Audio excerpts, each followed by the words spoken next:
नमस्ते, आपल्या सगळ्यांचं स्वागत आहे या व्हिडिओमध्ये. या व्हिडिओमध्ये आपण पाहणार आहोत जे SBIचं आपल्याला पॉज टर्मिनल मशीन आलेलं आहे, हे IT 2.0 किंवा APT एन्व्हायरमेंटमध्ये कसं कॉन्फिगर करायचं आहे आपल्याला. तर सगळ्यात पहिले आपण एक शॉर्ट व्हिडिओ बघू, ज्यामध्ये ते आपल्याला SBIचं पॉज मशीन जे आलेलं आहे ते नेमकं कसं असेल हे आपण पाहूया.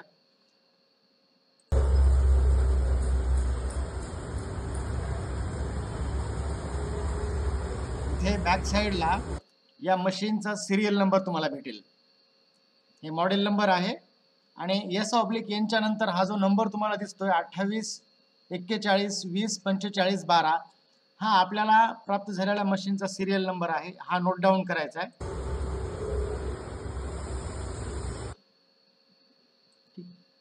आता मशीनचा सिरियल नंबर आपल्याला फिजिकली अवेलेबल झालेला भेटलेला आहे. आता आपण याला IT 2.0 मध्ये कॉन्फिगर कसं करायचं याच्या स्टेप बाय स्टेप प्रोसिजर बघूया. त्यासाठी आपल्याला लॉग इन करावं लागेल जे आपलं APT सोल्युशन आहे त्या सोल्युशन मध्ये, आणि त्यानंतर आपल्याला जायचं आहे बुकिंग सोल्युशन या मेन मॉड्यूलला. बुकिंग सोल्युशन या मेन मॉड्यूल मध्ये गेल्याच्या नंतर इकडे एक मेन कार्ड आहे, ते म्हणजे काउंटर ऑपरेशन्स. काउंटर ऑपरेशन्स मध्ये गेल्याच्या नंतर सर्वात सुरुवातीलाच वरती दिसतं काउंटर मॅनेजमेंट.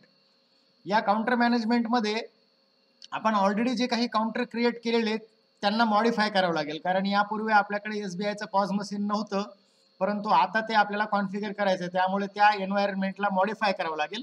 त्यामुळे मी मॉडिफाय एन्व्हायरमेंटला क्लिक करतो. आपले ऑफिस डिटेल्स या ठिकाणी दिसतील आणि बॅक खाली त्याच्या जे आहे शेवटी त्या ऑफिसमध्ये आपण किती काउंटर्स कॉन्फिगर केलेले आहेत हे तुम्हाला दिसतील. तर ऑलरेडी मी पॉज मशीन कॉन्फिगर्ड नाहीये म्हणून या ठिकाणी मॉडिफाय करेल. मॉडिफाय केल्याच्या नंतर इनिशियली आपण ज्या गोष्टी दिलेल्या होत्या त्या सर्व इथे अवेलेबल आहेत. यामध्ये फक्त एकच गोष्ट आपल्याला करायची, ती म्हणजे सर्वात शेवटचा जो हा टॅब आहे डिव्हाइस डिटेल्स, या डिव्हाइस डिटेल्सला क्लिक करायचं आहे आणि इथे वेगवेगळे डिव्हाइसेस आहेत. यामध्ये एक डिव्हाइस तुम्हाला भेटेल, दॅट इज पॉज डिव्हाइस, सर्वात शेवटी आहे. या पॉज डिव्हाइसला क्लिक करायचंय आणि क्लिक केल्याच्या नंतर समोर एक ऑप्शन तुम्हाला ऑटोमॅटिकली हायलाइट होईल, ते म्हणजे SBI पॉज डिव्हाइस. आता तुम्ही इथे जसंच क्लिक कराल तर या ठिकाणी तुम्हाला मॉडेल नंबर लिहून आलेले PXA 910S, पण त्या अगोदर त्या मशीनचा सिरियल नंबर आहे. तर सिरियल नंबर जर आपण इकडे पाहिला 28 41 20 36 19 हा सिरियल नंबर तुम्हाला ऑटोमॅटिकली पॉप्युलेट होतो. तो सिरियल नंबर तुमच्याकडे अवेलेबल असेल आणि तो तुमच्या डिव्हाइसच्या सिरियल नंबरशी मॅच होत असेल तर त्या नंबरला सिलेक्ट करून सेव्ह करायचे. आणि जर हा डिव्हाइस नंबर तुम्हाला फिजिकली प्राप्त झालेल्या डिव्हाइसच्या सिरियल नंबर सोबत मॅच होत नसेल तर त्याचा एक सपोर्ट डेस्कला तिकीट रेज करायचं आहे आणि तो तिकीटचा नंबर डिव्हिजन ऑफिसला फॉरवर्ड करायचा आहे, जेणेकरून division office correct serial number तुमच्या ऑफिसमध्ये कॉन्फिगर करण्यासाठी तशी रिक्वेस्ट पुढे फॉरवर्ड करतील. तर अशा प्रकारे आपल्याला SBIचं पॉज मशीन जे आहे हे आपल्या APT 2.0 मध्ये कॉन्फिगर करायचं आहे. आणि कॉन्फिगर झाल्यानंतर आर्टिकल बुक झाल्याच्या नंतर जिथं आपण QR कोडचं पेमेंट घेत होतो त्याच ठिकाणी एक SBI पॉज मशीनचं ऑप्शन तुम्हाला खाली दिसतंय आणि त्या ठिकाणी दोन ऑप्शन परत दिसतात. एक म्हणजे QR कार्डने पेमेंट करायचंय का सेकंडरीली क्रेडिट कार्ड किंवा डेबिट कार्डनी. फर्दर त्या टाईपचा ऑप्शन घेऊन तुम्ही पेमेंट कस्टमर कडून आपण रिसिव्ह करू शकतो.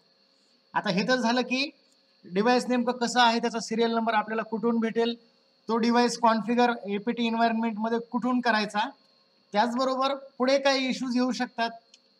शक्यतो इश्यू येणार नाहीत, परंतु 99% इश्यूज येणार नाहीत, परंतु जर 1% केसेसमध्ये जर काही इश्यू झाले, एखाद्या वेळी कस्टमरच्या अकाउंटमधनं पैसे डेबिट झाले असतील आणि आपल्याला बुकिंगच्या वेळेस जर ट्रान्झॅक्शन फेल्ड वगैरे असा इश्यू येत असेल तर तशा वेळेस आपल्याला रिफंडच्या इन्स्ट्रक्शन काय आहेत, ते पैसे रिफंड मिळवण्यासाठी काय करायचं, तर त्यासाठी आपल्याला एक व्हॅलिड RRN म्हणजेच रिट्रायबल रेफरन्स नंबर असतो, जो की 12 डिजिटचा असतो आणि प्रत्येक ट्रान्झॅक्शनला तो जनरेट होतो.